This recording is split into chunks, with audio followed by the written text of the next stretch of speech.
고려 시대에 출간된 책 중에 삼국사기라는 책이 있습니다. 김부식이라는 유학자가 삼국시대에 대한 기록을 역사서로 남겼습니다. 김부식의 삼국사기 중에서 신라가 왜 망했느냐? 천년의 역사를 자랑하던 신라가 망한 원인을 몇 가지 기록을 했습니다. 신라가 망한 원인 중에 한 가지를 뭘 들었느냐 하면은 신라 말에 승려가 너무 많고 사찰이 너무 많았더라. 이 신라 멸망의 원인의 하나로 꼽았습니다. 스님들이 많은 게 뭐이 나쁘냐? 스님들이 너무 많아지니까 스님들은 군복무를 하지 않았습니다. 국방의 의무를 게을리한 거지요. 둘째, 스님들은 세금을 내지 않았습니다. 셋째로, 스님들은 노동을 하지 않았습니다. 그 스님이 국방 의무를 감당하지 않고 세금을 내지 않고 노동을 하지 않으니까 국력이 쇠약해졌다. 그런 지적입니다. 팔공산이 저 대구에서부터 영천까지 이어지는 팔공산이 상당히 큰 산입니다. 팔공산 언저리에만 사찰이 7,000개가 있었다. 상상을 초월합니다. 그니 그것이 신라의 망한 원인 중에 하나다. 그렇게 지적을 하게 된 겁니다. 조선 시대는 유학의 시대입니다.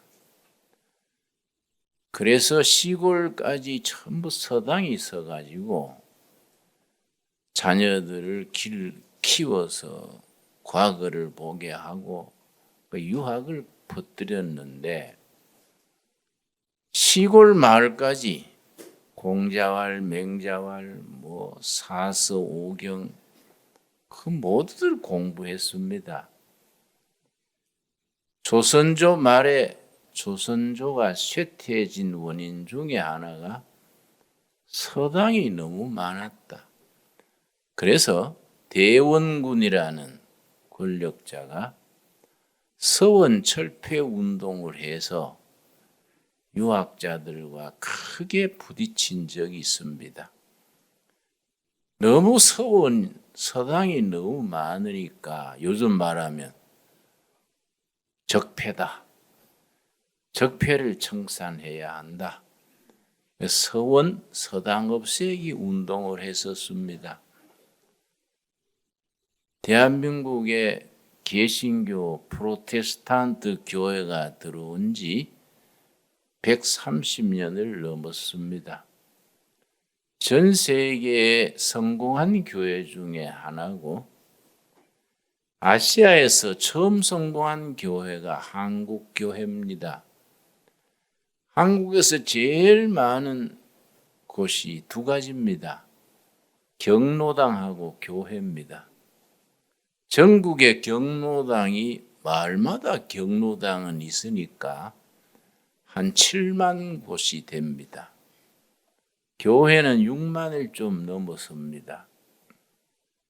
교회가 많은 것이 문제가 아니라 어떤 교회냐가 문제입니다. 6만이 넘는 교회가 국민들로 하여금 신뢰받고 교회가 있으니 나라가 장래가 있다. 우리 자식도 교육을 교회가 맡겨야지. 이런 생각을 하게 되면 그 교회가 참 자랑스러운 교회가 되지요. 그러나 그런 사명을 감당하지 못하고 국민들로 이맛살을 찌푸리게 하는 일이 자꾸 일어나면 그 교회에 많은 것이 오히려 적폐가 될 수밖에 없습니다. 내 신학교 동기 중에 임영수 목사라고 있습니다. 장로의 신학대학 동기생인데요. 나하고 나이도 동갑이고 한 교실에서 공부했습니다. 살아있는 목사 중에는 아마 인격적으로 가장 훌륭하지 않을까. 친구 사이지만은 참 대단히 존경합니다. 그 임영수 목사가 영락교회 당회장으로 됐었습니다. 한 20여 년 전 얘기입니다. 우리 동기생이 영락교회 당회장이 되니까 나는 저 화성군 남양만서 목회하다가 축하하러 갔습니다. 영락교회 당회장실을 일부러 찾아가서 임명 축하하여 우리 신학교 동기생이 한국교회의 대표가 될 수 있는 영락교회의 담임 목사가 됐다는 것이 참 이거 기쁜 일입니다. 축하합니다. 그랬더니 김영, 그 꼭 기뻐할 만한 일은 아닙니다. 왜 그러세요? 얼마나 영광스럽습니까? 본인을 떠나서 우리 동기생으로도 영광스럽고 임영 같은 인격과 내공을 겸한 목회자가 이 교회 당회장 됐다는 것이 한국 교회로서도 참 좋은 일이지요. 그랬더니 임영수 목사가 무슨 얘기 했느냐 하면은 내가 대형교회 와서 가만히 살펴보니까 문제들이 많아서 앞으로 10년, 20년 안에 한국 교회는 대형 교회들 때문에 한국 교회가 크게 손상을 입을 것 같습니다. 그런 얘기를 해서 아니죠. 우리처럼 시골의 작은 교회 섬기는 역할도 있고 대형 교회도 대형 교회의 사역이 있는 거인데 너무 부정적으로만 생각하지 맙시다. 그런 얘기를 주고받고 했었습니다. 그 뒤에 세월이 가면은 우리 임영수 목사의 말이 생각이 자주 납니다. 한국 교회의 대사회적인 대국민적인 이미지를 흐트러뜨리는 것이 대형 교회들의 영향이 많지요. 그러니까 교회가 크다고 중요한 것이 아니라 교회다운 교회, 예수님이 기뻐하시고 국민들이 박수를 보내고 나라가 아무리 어렵고 힘들어도 저런 교회들이 나라를 지키는데 희망이 있겠다. 그런 신뢰를 줄 수 있는 교회가 참 중요하지요.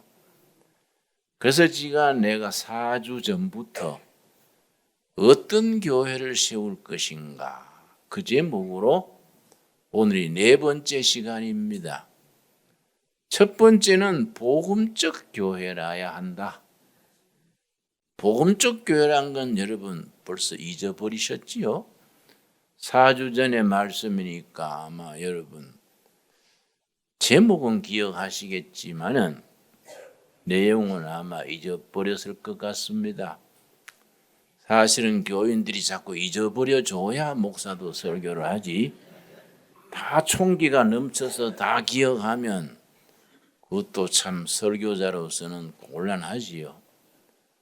복음적 교회라야 한다. 요새는 유튜브에 다 떠 있으니까 한 번씩 복습해 볼 수 있기 바랍니다. 두 번째 주에는 민중교회. 민중교회. 다른 말로 바닥을 소중히 하는 교회. 민초들을 향한 뜨거운 가슴이 있는 교회라야 한다. 지난주에는 민족을 사랑하는 하나님 사랑과 결의 사랑이 한 신앙으로 한 가슴 한 비전으로 뜨거운 교회가 되어야 한다. 지난주에 내가 말씀드렸습니다. 오늘은 세계적인 교회가 되어야 된다. 세계를 품는 교회가 되어야 한다. 감리교를 창시한 요한 웨슬레가 남긴 말이 있습니다. 세계가 나의 교구다. 우리는 대한예수교 장로의 통합측에 속한 교회입니다. 나는 그 교단에서 나서 그 교단에서 자라서 신학을 하고 그 교단에서만 벌써 목회한 지가 48년 지났지요. 여러분, 교단이 어디다, 장로교다, 감리교다, 그게 문제가 아니고 모든 교회는 그리스도의 교회고 모든 교회의 교구는 세계 전체가 교구입니다. 우리 교회는 물론 동두천에 이 세목골 골짜기에 아주 궁핍한 곳에 산속에 있지만은 우리의 기도 제목과 우리의 선교의 사명은 요한 웨슬레처럼 세계가 우리의 선교의 마당이다. 그런 뜻을 품을 수 있게 되기를 바랍니다. 한 16년, 17년 전에 미국의 빌리그레암 목사님이 워낙 유명하신 분이니까 설명을 하지 않겠습니다. 빌리그레암 목사님 한 3년 전에 소천하신 것 같아요. 한국교회, 중국교회에 대해서 예언적으로 말한 게 있습니다. 세계교회는 세계교회의 이니시아티브, 주도력, 이니시아티브는 유럽교회, 미국교회에서 아시아교회, 아프리카교회로 넘어갔다. 세계교회를 주도하는 주도력, 이니시아티브가 유럽교회, 미국교회에서 아시아, 아프리카 교회로 넘어갔다는 겁니다. 매우 섭섭한 일이지만 이미 넘어갔다. 앞으로의 세계교회는 한국교회와 중국교회가 중요한 몫을 감당할 것이다. 빌리그레암 목사의 말입니다. 참 한국교회는 우리가 생각하는 것보다가 더 중요합니다.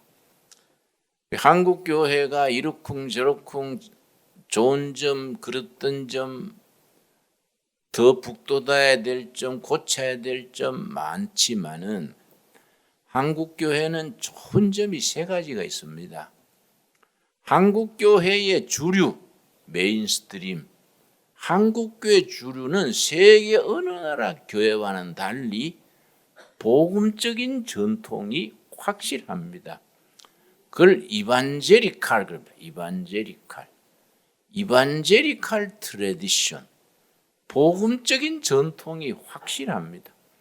한국교회 주류 교회들은 복음적입니다. 한국에 선교를 한 미국 선교사, 호주 선교사, 카나다 선교사, 그 선교사들 자체가 아주 복음적인 분들이 와서 한국 교회의 전통이 복음적인 전통의 기초가 확실합니다. 두 번째는 한국 교회는 평신도, 좋은 평신도를 많이 길렀습니다.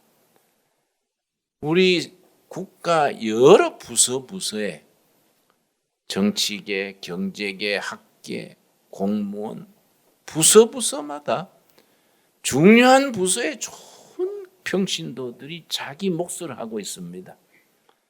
제가 가끔 만나보면요, 참 목사보다 훨씬 훌륭한 장로 집사들이 많구나.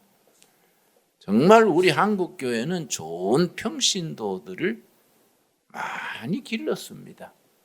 그래서 각지에서 제 역할을 하고 있습니다. 한국교회의 좋은 전통은, 자랑할 점은 40대, 50대 좋은 목사님들이 참 많이 길러졌습니다. 저는 이제 79세인데요. 우리 세대의 목사들은 좀 문제가 많습니다. 목사도 대충대충 해가지고 햇소리도 하고 실수도 많고 우리 세대 목회자들은 좋은 점도 많지만은 문제도 많습니다. 요즘 신진 목사들 중에 참 눈에 띄는 좋은 분들이 많습니다. 요 근년에 우리 교단만 해도 아주 중요한 교회들 후임자들 보면요, 아주 안심이 됩니다. 세문안교회, 영락교회, 소망교회, 최근에 금년 들어 후임자들이 다 바뀌었는데 내가 볼 때 아주 참 1급 목회자들이 앞으로 한국교회를 몇십 년간 잘 이끌어갈 만한 훌륭한 목사들이 큰 교회들을 담당하게 돼서 내 혼자 흐뭇합니다. 우리 둘의 교회도 그렇고요. 예. 전 그런 점들이 한국교회 미래를 밝게 해줍니다. 우리 복음의 서진운동이라고 제가 여러분 기억하시죠?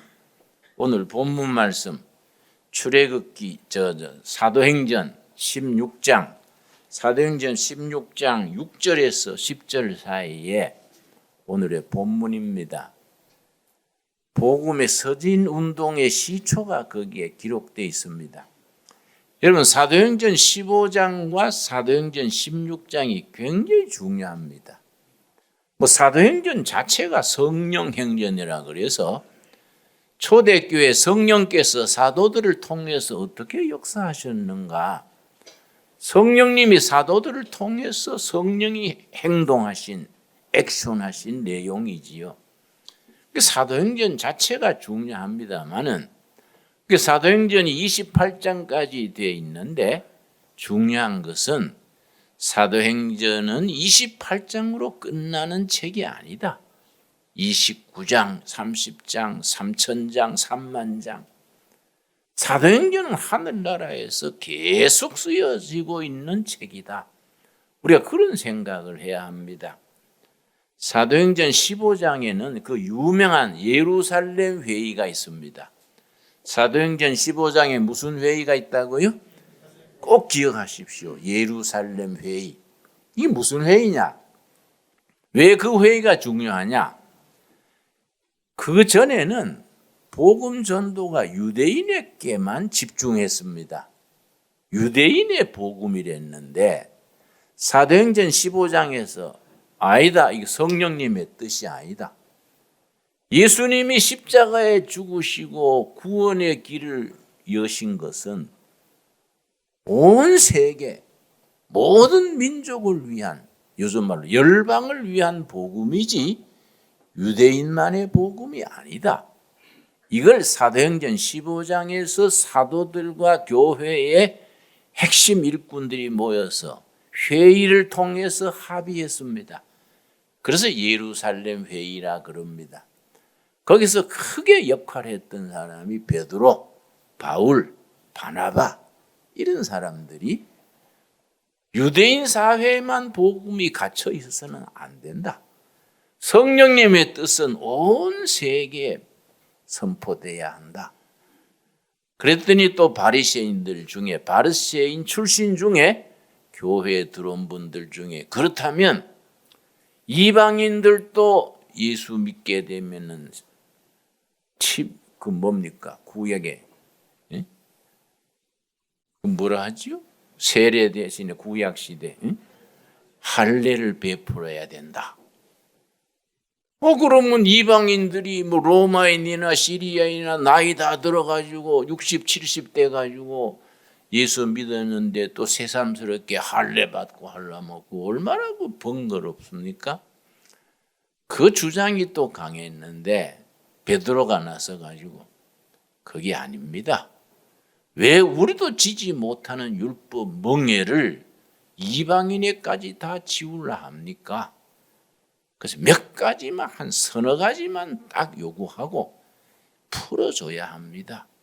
율법적 신앙에서 해방돼서 복음을 누리게 해야지 유대인의 율법을 모세의 율법을 이방인에게까지 다 요구하는 것은 옳지 않습니다. 이게 이제 예루살렘 회의에서 결정된 거지요. 이 사도행전 15장입니다. 그 다음에 16장은 얼마나 중요하냐면 역사를 바꾼 장이다. 세계사를 바꾼 장이 사도행전 16장이라 그럽니다. 왜 그렇게 말하느냐? 사도 바울이 복음 전도 여행을 3차례 했는데 열심히 전도 여행을 진행하고 있는데 성령이 막았습니다. 그 방향을 막았습니다. 바울의 생각은 아시아 전도, 소아시아, 인도, 중국 이런 방향으로 복음 전도를 정했던 것 같아요. 그래서 아시아 선교를 열심히 하고 있는데 성령이 나타나셔가지고 방향을 유럽으로 돌려라. 유럽이 마케도니아, 빌립보 그쪽이 유럽으로 들어가는 관문입니다. 성령께서 그렇게 방향을 틀어주신 겁니다. 성령님이 복음을 전하는 세계적인 복음 사역에 성령의 방향이 있는 겁니다. 사도 바울의 계획을 성령이 가로막고 복음 전도하는 방향을 유럽 쪽으로 돌렸습니다. 그 얘기가 이제 16장 3절입니다. 16장 6절입니다. 6절 말씀. 성령이 아시아에서 복음을 전하지 못하게 하시거늘 지금 사도 바울이 복음 전도하고 있는데 아시아에서 성령이 막았다 이거지.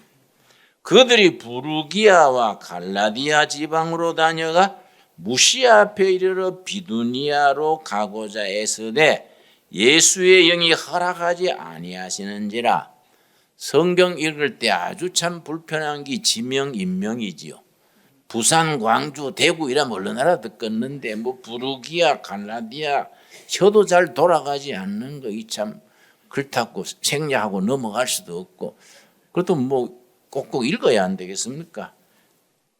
8절 말씀.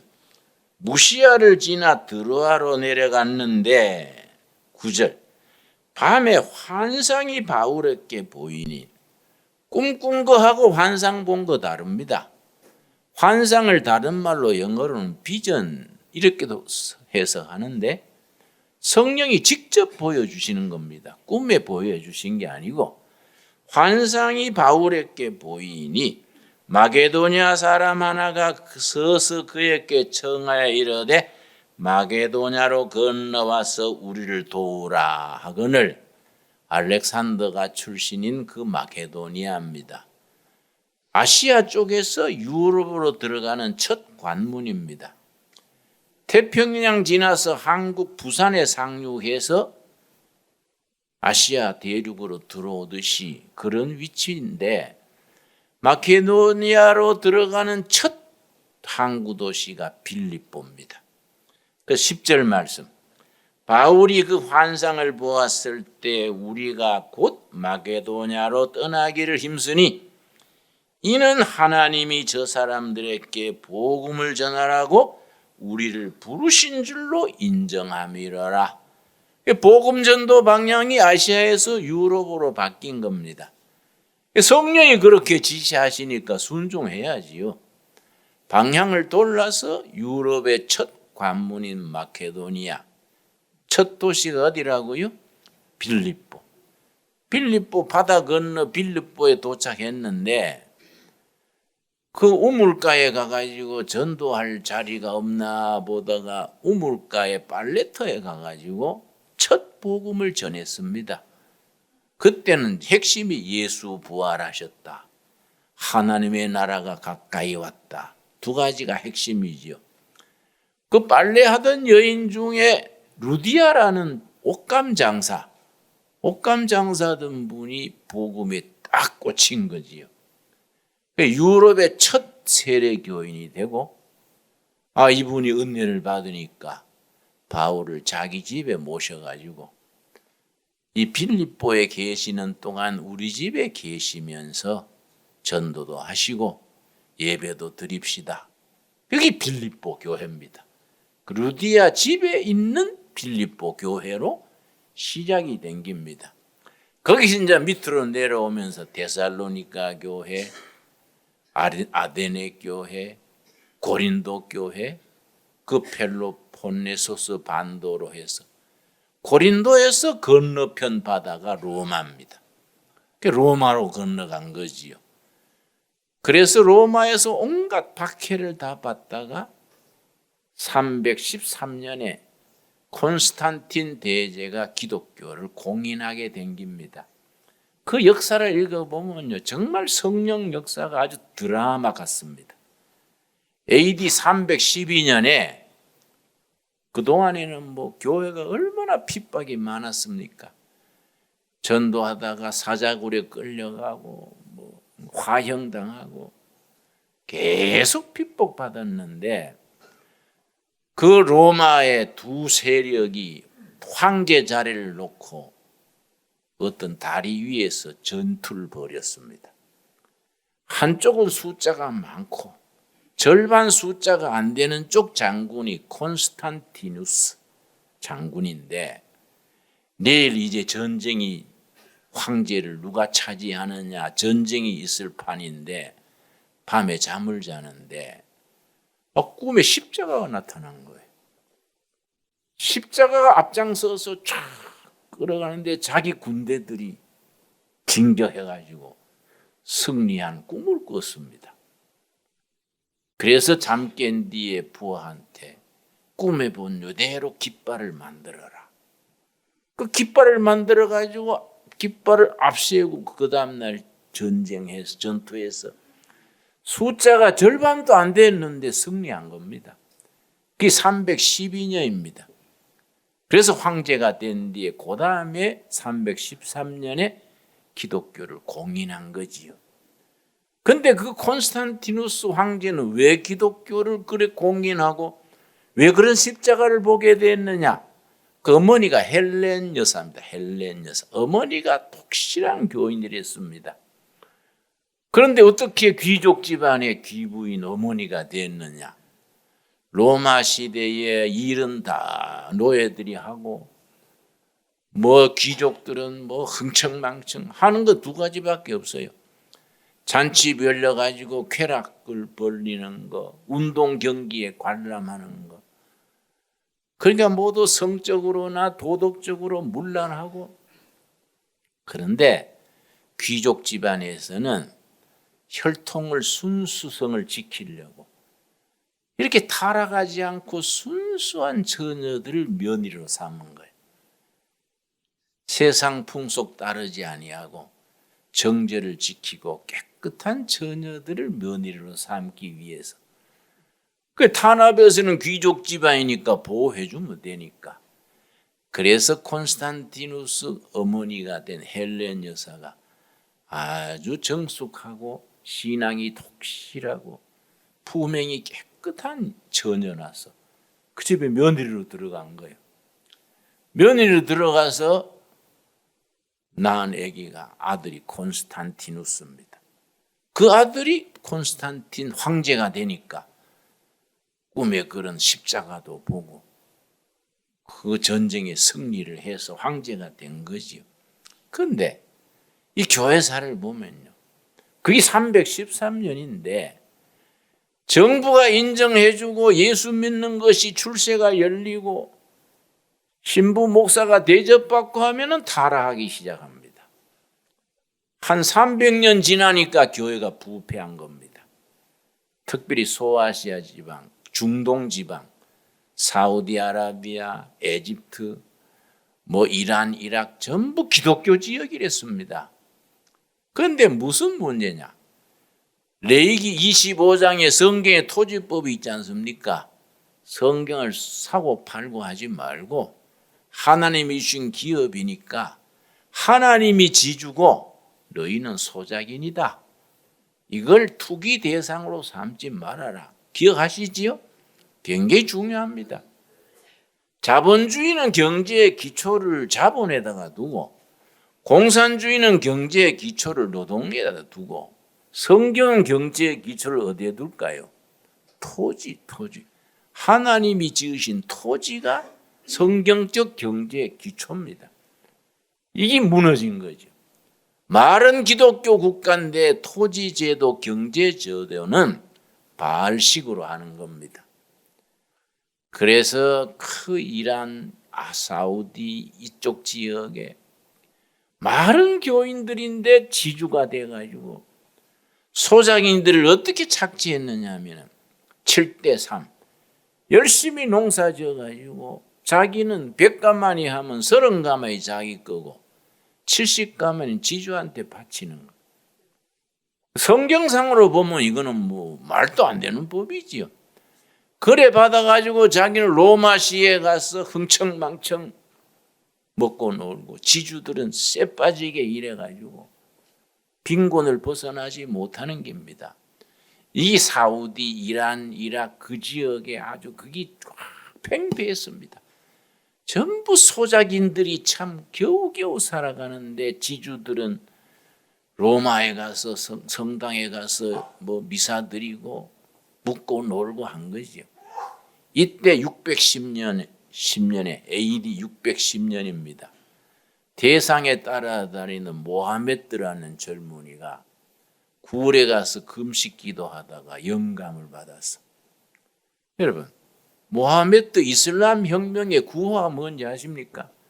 요새도 이슬람 테러가 얼마나 심합니까? 모하메드 혁명의 구호가 레위기 25장 23절입니다. 이 깃발 드니까요, 삽시간에 사우디, 이란, 이라크, 에집트 삽시간에 이슬람 나라로 바뀌어버린 겁니다. 전부 기독교 국가인데 레위기 25장 23절 한번 찾아보겠습니다. 우리가 그래서 역사를 알아야 돼요.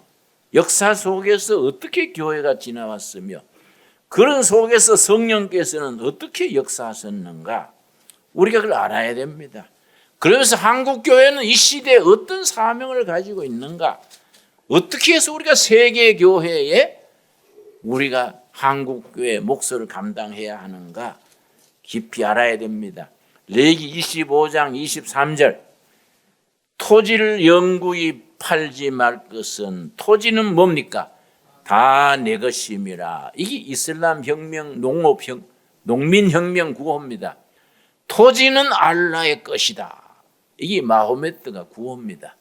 토지는 알라의 것이다. 이 깃발 들고 가는 데마다 소작인들이 로마의 지주를 쫓아내고 알라의 것, 우리 히브리 말로는 사무엘, 임마누엘, 그게 아람 말로는 알라입니다. 토지는 여호와의 것이다. 이 레위기 25장 23절이 이슬람에 시작된 구호입니다. 모든 소작인들이 확 불길처럼 모인 거예요. 중동 소아시아 지역이 전부 기독교 지역이랬는데 삽시간에 이슬람으로 바뀌어버린 거지요. 기독교 국가라고 되는 게 아니고 예배당 다닌다고 목사 많고 교회 많다고 되는 게 아니라 성경적인 신앙을 가져야 되고 성경적으로 살아야 되고 성경의 말씀을 정치에서, 가정에서, 교육에서, 사회에서 실천을 해야 돼요. 여러분도 아멘 하시지요? 그게 없으면은 뭐 삽시간에 이슬람이 퍼지는 겁니다. 여러분, 18세기, 19세기에 와서 이번 산업혁명이 일어나가지고 공장들이 서고 막 철강회사 무슨 산업이 퍼지니까 노동자들이 뭐 너무너무 고생했습니다. 기록에 보면 영국 같은 데는 15살 먹은 소년 노동공이 청소를 하는데 그 예배당 교회 장로인 장로격인 사장이 이 어린 소녀가 꿀뚝 청소하다가 빗자루를 떨어뜨려 버렸어요. 그러니까 주인어른 빗자루를 떨어뜨렸네요. 그러니까 직원 시켜가지고 빗자루 대신에 개를 묶어서 꿀떡 청소해라. 여기서 기록에 나와 있습니다. 노동자들의 한이 하늘에 사무친 겁니다. 그래서 칼막스 공산주의 운동이 노동혁명으로 일어난 겁니다. 마호메트의 이슬람 혁명은 농민혁명으로 일어나고 18세기, 19세기의 공산주의 혁명은 노동혁명으로 일어난 겁니다. 이게 다 기독교 지역에서. 그러니까 기독교 지역이다, 교회가 많다, 교인이 많다, 겉으로 많은 것은 힘이 없습니다. 정말 복음적이고 성경대로 살고 성령의 인도하심을 받고 내가 믿는 바 신앙대로 나는 인생을 그렇게 살겠다, 그런 결단이 있어야 돼요. 그런 교회들이 많아져야지 그냥 숫자 교회가 뭐 6만 7만 된다고 되는 게 아니에요. 교인 숫자가 우리는 뭐 5만이다 10만이다 쓸데없는 소리입니다. 그건 깃발만 요란하고 내용이 없으면 교인이 10만이라도 100명보다 적은 교회가 있고 교인이 100명이라도 몇만 명보다 중요한 교회가 있는 겁니다. 여러분, 정말 그 시대에 하나님이 주신 그 사명을 가지고 사도 바울이 그 참 자기가 손수 천막 짓는 일을 해가면서 낮에는 노동하고 밤에는 전도하면서 아시아로 다니다가 성령님이 유럽으로 가라, 그래 빌립보로 목숨 걸고 다니던 그런 선교 정신, 큰 진리를 추구하는 정신, 로마의 기독교인들이 불에 타 죽고 사자에 물려 죽으면서도 진실하게 살고 정절을 지키고 도덕적으로 가장 깨끗하고 그런 사람들이니까 로마 제국을 삼키는 거 아닙니까? 여러분, 대한민국이 참 이 자랑스러운 나라 아닙니까? 우리가 사랑하는 나라 아닙니까? 말이 많고 탈이 많을수록 우리 교인들이 제 몫을 하면 하나님께서 우리 교인들을 통해서 이 나라를 바로 세워주실 줄 믿습니다. 그걸 우리가 확신을 해야 됩니다. 그러고 우리 한국 교회 신앙을 가지고 아시아 선교, 온 세계 선교로 하나님이 사용하실 줄로 믿습니다. 우리가 미국 선교사, 영국 선교사, 카나다 선교사들이 왔지요. 여러분, 전 세계에서 동성애 목사를 세우고 제일 먼저 받은 나라가 카나다입니다. 카나다. 여러분, 영국 같은 데는요, 옛날 교회당이, 성공회 교회당이 교인이 없어져 가지고 팔라고 내놨는데 살 사람이 없으니까 이슬람 교인들이 샀습니다. 교회당이 이슬람 교회당을 모스크라고 하죠. 모스크. 교회당이 모스크로 변한 데가 530군데입니다. 상상을 초월합니다, 여러분. 우리가 복음을 받은 영국으로, 미국으로, 유럽으로 다시 선교 나가야 돼요. 정말 우리 한국교회 젊은이들이, 목회자들이 유럽으로 다시 선교 나가야 됩니다. 영국으로 다시 전도하러 가야 됩니다. 우리는 세계교회 역사에 대한 선교 사명을 가집니다.